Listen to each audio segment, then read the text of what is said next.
guys are really killing me with this one. I just got finished with Heroes in Crisis, then I went through Batman Hush, and now you guys are asking for part 3 of my Tom King Batman review. I mean, I talk trash on the other Tom King reviews, but this bunch of stories or something else. Are you guys interested in anything good for me to review? Please let me know what you want me to review in the comments below. I already said I'm going to talk about Rick Grayson and Telos, so it's not looking bright. But I mean, if this is what you guys want, I guess here we go. Hey, at least the upcoming stuff looks cool. Let me read you the solicit for City of Bane, the final Batman story in Tom King's Batman run. City of Bane begins. Bane's minions have moved into Gotham City, taking control and are ruling with an iron fist, including rounding up any villain who refuses to sign on to Bane's program. And Batman is nowhere to be found. At least not the Batman anyone knows. It's like someone has replaced the real Gotham City with a twisted, funhouse mirror version of it. That actually sounds pretty cool, so we'll see. We ended off last time on a big cliffhanger in issue 50. Turns out Bane was not only responsible for Catwoman leaving Bruce at the altar, but for everything that Batman's gone through in the entirety of Tom King's run. The plane going down in the first issue? That was Bane. The ventriloquist being placed on Batman's Suicide Squad? That was Bane. Making Batman monologue about the war and jokes and riddles for 8 issues? That was Bane. The Gotham Knights losing a bowl game? Probably fucking Bane at this point. Kite Man robs a bank? Bane. Duke Thomas thinks about inserting himself into the story at some point? Bane. Any action that any character takes, regardless of motivation, personal desires, or knowledge that Bane even exists? Bane. So now the Batman is broken. He finally fell in love and got a chance at being happy for once in his life. He had the opportunity to break out of this endless cycle of crime fighting. For once, Batman was able to focus on being Bruce Wayne. But Bane took that all away from him. Bane destroyed him in a way no other villain has before. Emotionally. Bane's plan is complete. He has finally broken the Bat. Except he's going to keep breaking him over the next 50 issues because Bane's a dick. And also because we have to pad out this story for another 50 issues. So buckle your seatbelts, ladies and gentlemen. The Batman is broken, Bane's behind it all, and there's still 50 fucking issues of this book left. We start this portion of King's run off with the Cold Days arc, and I'm not gonna lie, this story is actually really good. Now there is a lot of nonsense that happens in here, but that's to be expected at this point.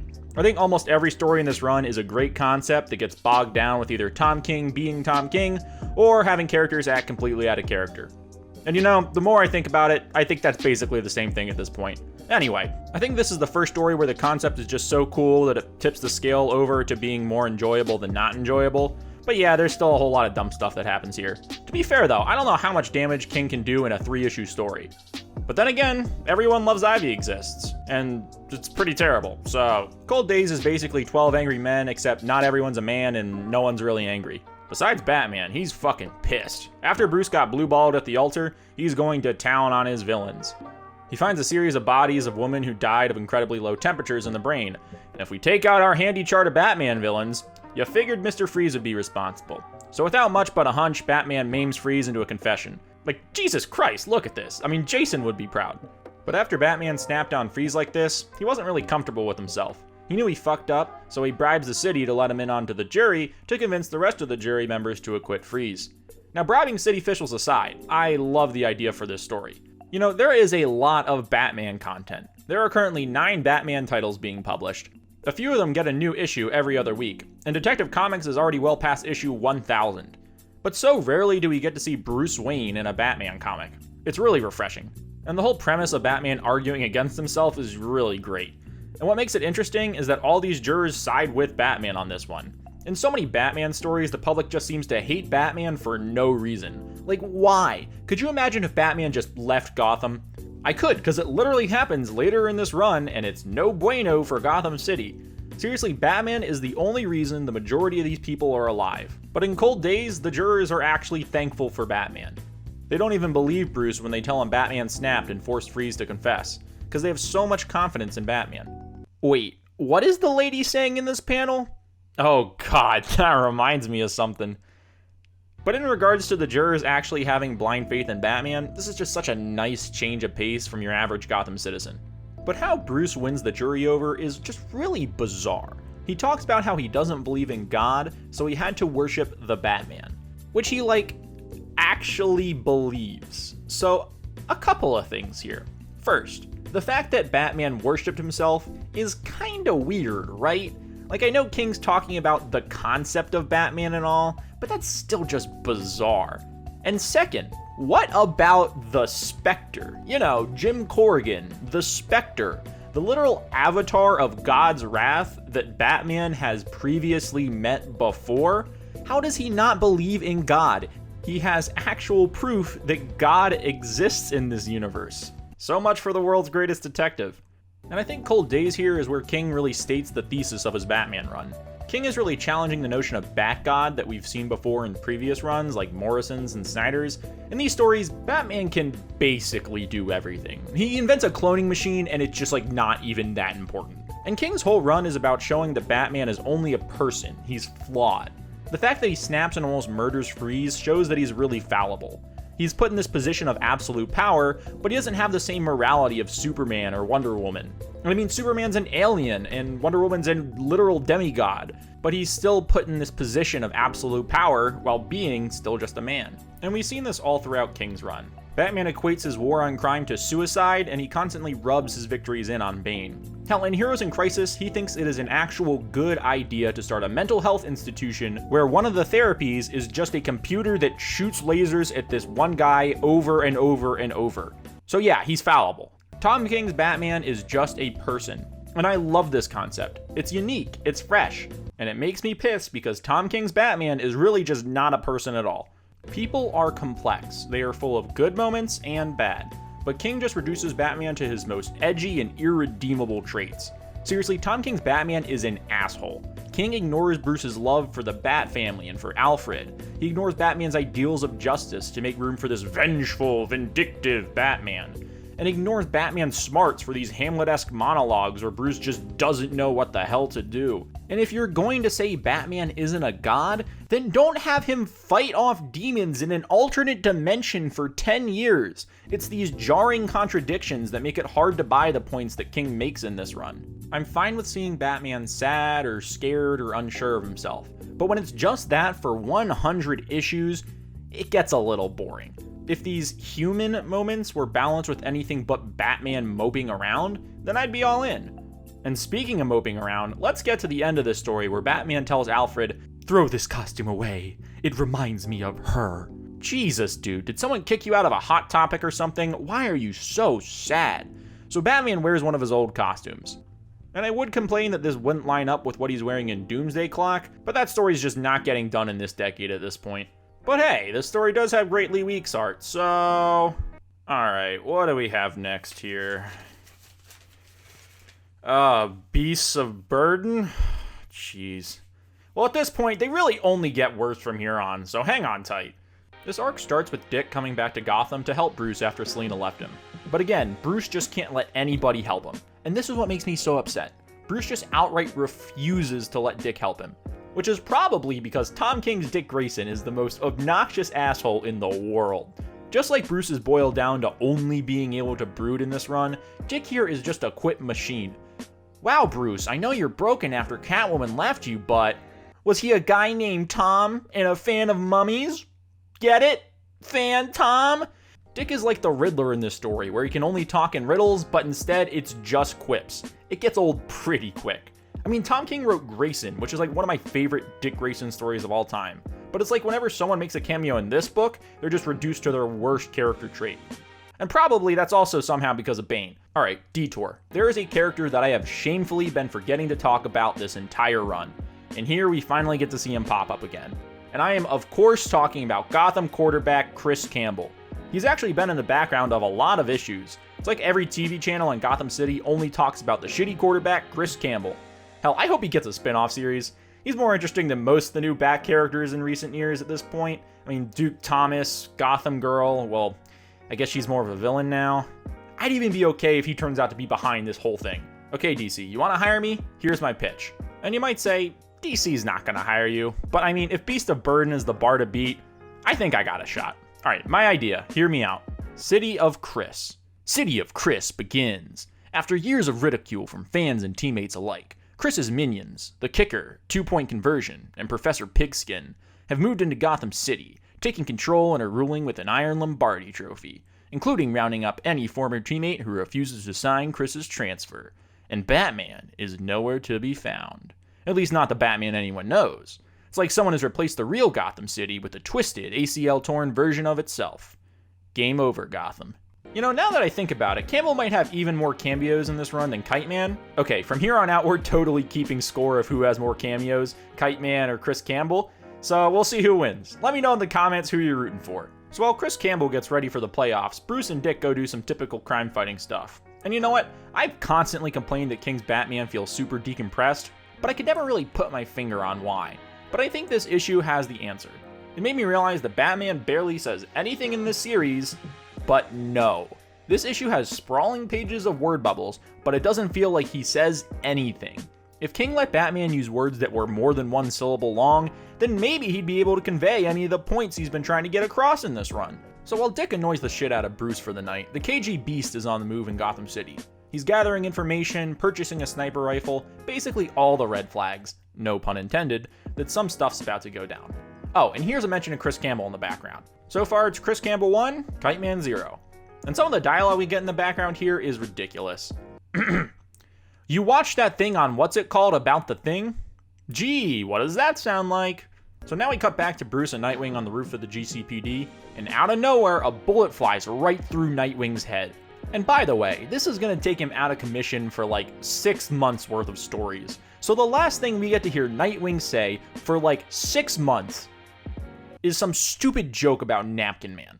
So Nightwing's out of the game for the rest of the story, which would be fine if he got healed at the end of the arc.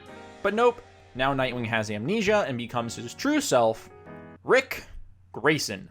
God, this stuff can't be real. Rick Grayson? That's some fanfic level stuff. Seriously, ever since Forever Evil, Nightwing just can't catch a break.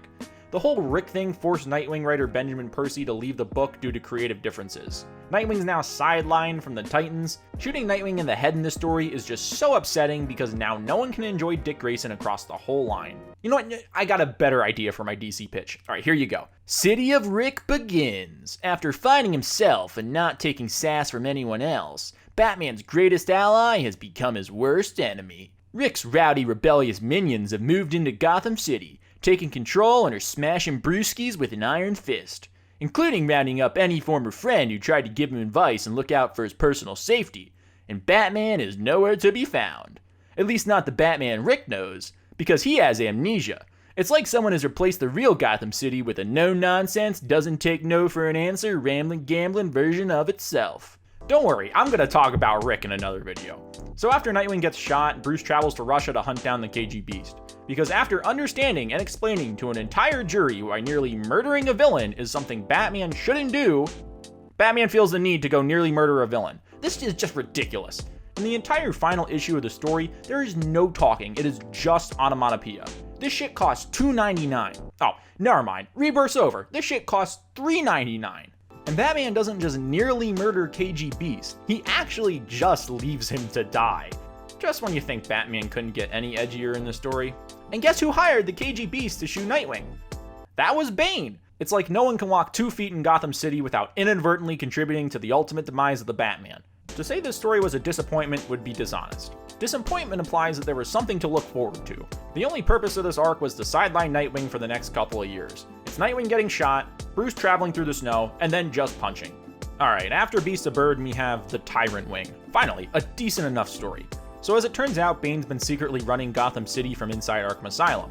He's tasked all of Batman's villains with different missions to break the Bat, despite the fact he was apparently broken back in issue number 50, but who's keeping track? Anyway, Bane tasked the Penguin with pushing Bruce over the edge. Penguin's the man responsible for framing Mr. Freeze to try to get Batman to go crazy. But after the death of his girlfriend, wife, I don't really know, some girl, Penguin's done working for Bane, and he leaks to the Dark Knight that Bane's in control of Arkham Asylum. And even though Penguin's trying to help, this really couldn't go worse for Bruce. He stomps into Arkham and just beats the shit out of Bane. But as it seems, Bane's been in a catatonic state ever since I Am Bane. So basically, Batman just looks like an asshole in front of Commissioner Gordon and the rest of Arkham. And guys, believe it or not, this was all part of Bane's plan. I do really like how Bane is playing innocent in this issue though. Bane is really making it so no one believes Batman, and it's a great battle of wits between the characters. Except I guess Bane's really the only winny one here. Batman's response is to just keep hitting people. And speaking of hitting people, Batman prances around Gotham City torturing every villain for information on Bane. Batman, remember back in cold days when you bribed a city to get on a jury to convince them that nearly killing people is wrong? What happened to that, bud? At this point, Batman's basically just a villain. Oh, and we get a Kite Man appearance here, by the way. Tied game, Chris Campbell won, Kite Man won. Seriously, Batman, how are you gonna beat up Kite Man of all people? And back at the Batcave, Penguin's under witness protection with his pal Alfred. And these Alfred Penguin scenes are the best part of the story. The two talk about poetry and share an actual bond here. It's nice to see Penguin actually getting some character development. It feels like anytime Penguin shows up in a Batman story anymore, it's just to get killed off before realizing he somehow survived. Happened in Scott Snyder's run, happened in Red Hood and the Outlaws, but seeing Penguin and Alfred actually interact here is really great. So while Alfred and Penguin have Poetry Club, Batman's still just nearly murdering every villain left and right. And Jim Gordon's just kinda done with it at this point, so he runs up to the roof and smashes the bat signal. It feels like the bat signal gets smashed at the climax of every Batman run at this point. What happened to the public trusting Batman? Oh, I guess he's actually just torturing people now. We can show that Bruce is broken without making him the Punisher, okay? In fact, he was almost responsible for someone's death in this story. We got confirmation that the KG Beast would have actually died out in the cold if the paramedics didn't come in time. Batman, that's messed up. So Batman returns to the Batcave after a hard night of sadism and finds Alfred knocked out and the Penguin gone. And who's waiting there to challenge his son but Flashpoint Batman? Look at this page, look how badass this is. I've had my complaints about Tom King's run, but now it's all coming together. Batman knows about Bane's control over the city, the bat signal is destroyed, and now the battle of the century. Bat versus Bat, father versus son. This is it. This is what the run's been building towards. So naturally, the next issue is the confrontation between Bruce and Thomas, right? Fucking nope. 8 issues of Knightmares. And a 2-issue tie-in to Heroes in Crisis. Seriously, just as things start to pick up, we get 9 issues of filler. What a way to kill all the momentum of this cliffhanger. This just goes to show that this run does not need to be 100 issues. There is like 30 issues of story max, padded over about 3 times as many issues. For every 3 issues of interesting content like Tyrant Wing, which is a really great name by the way, really like that title, we get just 9 issues of filler. Okay, Knightmares time. First off, what a terrible name for an arc. Knightmares? Come on, Tom. This counteracts all the goodwill of last arc's title. Knightmares is easily my least favorite arc in this whole run. In fact, there is so little content in this arc that I am just not going to spend a lot of time talking about each issue. Seriously, there is an issue where no one says anything until the last page. Let's just get these out of the way. Issue number 61. Remember that kid from issue 38? He's back, and no one cares. 4 out of 10. Issue number 62. Batman vs. Professor Pig. No dialogue, decent art. 5 out of 10. Issue number 63. Constantine cockblocks Bruce for an issue. Kite Man mentioned. 2-1. Kite Man up. 3 out of 10. Number 66. Question shows up. Batman still can't get over Catwoman. 4 out of 10. Issue number 67. No talking. For the whole issue. 2 out of 10. Issue number 68. Catwoman and Lois get drunk. Apparently, this is Batman's greatest fear. Chris Campbell mentioned. Tied game. 6 out of 10. Number 69. Bane and Flashpoint Batman have a homoerotic wrestling match. Bruce still can't get over Catwoman. Bane and Flashpoint Batman's homoerotic wrestling match. 9 out of 10. Rest of the issue? 4 out of 10. Oh yeah, and there's a Batman Flash crossover / Heroes in Crisis tie-in / Gotham Girl is evil now, somewhere in there. Seriously, there is a filler interlude to the filler interlude. And I know I made it sound short, but after 5 actual months of Knightmares, we get some semblance of plot development. Bruce breaks out of his dreams to find himself locked in the basement of Arkham Asylum. So now Batman is going to have to battle all of his rogues to escape the asylum. Geez, I played that Rocksteady game before. I really like how this issue mirrors the issue from I Am Bane, where Bane also raffle stomps all of Batman's villains. And Batman has no problem taking down all of these characters. He's pissed. He's disappointed that Bane tried to use Knightmares to beat him. Don't worry, Batman, so am I. Trust me. I had to read them. This issue has a lot of cool little references in it. I really like the Fat Man on Batman reference that Calendar Man makes. Overall, it's a decent issue after a long string of filler. And now we're at the penultimate arc of King's run on the main Batbook, The Fall and the Fallen. We start with Bruce returning to the Batcave, trying to pick up the pieces after the Knightmares debacle, but now he has confirmation that Bane has taken over the asylum, and the villains are running it. And on top of that, Thomas Wayne relit the Bat signal with red light to match his Bat symbol. So Batman calls the Bat family to burst into Arkham and take down Bane. Man, if that was actually what this story was, that would just really be awesome. And of course, some people don't show up because, you know, Jason is Jason and Dick is Rick. But the reasonable Bat family members all burst into Arkham. And what do you know, the asylum's back to normal. Now the rest of the Bat family doesn't believe Bruce anymore. And this would be cool if this exact same exchange didn't happen 2 arcs ago with Commissioner Gordon. So Batman and the team argue until, and this is just out of nowhere, by the way, Batman punches Tim Drake in the face. It is ridiculous. Bruce, just let someone help you. And even if you don't do that, I think you're smart enough to know to not punch one of your closest family members in the face. So now Batman literally has no one. And of course, it was all thanks to... Well, no, this one wasn't really Bane. It was just Batman uncharacteristically being an asshole. So now Alfred declares that Batman has finally been broken. I mean, I thought he was broken 20 issues ago, but who's keeping track at this point? So Batman heads home while we get to learn a little more about Bane and Thomas's totally platonic relationship. Thomas is impressed that Bane's plan is unlike anything any villain has ever tried before. It's not about fighting him or killing his allies, which it kind of is. It's about breaking him emotionally. It's a wholly original plan. Wow, way to pat yourself on the back there, Tom. But all joking aside, I really do like Bane's plan. I just have no idea why Flashpoint Batman is such a big fan of it. At the end of the issue, Thomas says, "Knowing all the pain you're going to inflict onto my son, I want to know. How can I help?" Which is badass, but what the fuck? Thomas loves his son. At the end of the Button arc, he wanted Bruce to stop being Batman. That was his only wish. He wanted to see Batman happy. Well, you know what would have been a great way to do that? Maybe don't team up with the guy who stops Batman from settling down with Catwoman. None of what Team Bane is doing is going to stop Batman from being the Batman. He is actually just torturing his son at this point. And speaking of torturing his son, Bane breaks into Wayne Manor to beat the shit out of Bruce. There's literally no tactical reason for this. It doesn't advance his plan or anything. He just really wants to beat Bruce up, which is amusing. And instead of telling you exactly what Bruce and Bane say in this particular scene, I think I kind of figured it out. So I think you can boil down every exchange between Batman and Bane in this series with just this combination of words. So I'm using randomnamepicker.net, and we're just going to make a conversation between the two. All right, so break your damn back.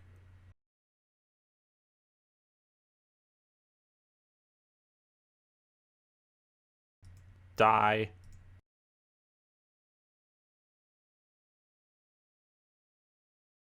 Bane. Alright, that's pretty accurate. So Bane wins and ships Bruce and Thomas off to the Middle East for a father-son bonding session. Eventually, Bruce wakes up and asks Thomas the question he's been wondering since he saw him. You know, how the hell are you still alive? I literally watched your entire world die twice. Oh, no. He's just wondering why he teamed up with Bane. Still a good question. And in proper out-of-characterness, Thomas responds that he had to teach his son a lesson. What? If your kid, stays up past their bedtime, you don't just ruin their wedding, snipe their son, and nearly drive them insane. Especially if your kid is an adult. This can't be his real motivation. I'm still holding out hope that King has more in store for this guy, because that is just so out of character for Thomas Wayne. Also, as a side note, I think this is the best Mikel Janion's art has ever looked. The art in these issues are breathtaking. So finally we learn why Bruce was brought here. Thomas intends to use a super duper Lazarus pit to revive Martha and make the Waynes one big happy family. You know, after you literally tortured your son. Anyway, Bruce was on to Thomas's plan all along and buried Martha's body in the desert miles ago. So the father and son finally faced off against each other in this Coliseum pit. And the issue ends with a hand of one of the two Batman crawling out of the pit. Who got out? Great question. This arc is full of classic King dialogue problems, like just as you think it's going great, we just get this. I mean, look at this. This is absurd. Still going. You're good. You're good. You're good. And perfect.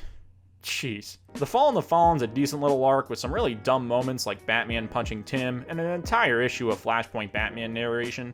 Seriously, when once in a blue moon King actually uses internal narration, he just goes way overboard with it. But this run has this weird rule where whenever it's set in a desert, it's actually pretty good. Overall, this was just a really mixed bag of stories. Cold Days and Tyrant Wing were pretty solid by this run standards, but Knightmares has got to get my Nickelodeon's Kids' Choice Award for worst arc in this whole run. The fact that in order to fight his father, Bruce had to go through 7 issues of Knightmares, battle his way back to his house, go back to Arkham, go back home, lose to Bane, get dragged around the desert, and ended up in a ditch, it's just impressive. Way to kill a lot of suspense. I like that Bane is finally the center of attention now, but it still feels like things happen at such a slow rate. But hey, maybe that'll change in City of Bane. Could be worse, could be getting City of Rick or City of Chris. Oh, and Chris Campbell and Kite Man are tied with a score of 2, by the way. Get ready, because next time we're talking about City of Bane. And with how this runs went, it could really go either way. Hey guys, don't forget to like, share, and subscribe. You can follow me on Twitter at InfinityInkCom1, and let me know how you felt about this portion of King's Run in the comments below. Are you Team Chris Campbell, Team Kite Man? Let me know. See you guys next time.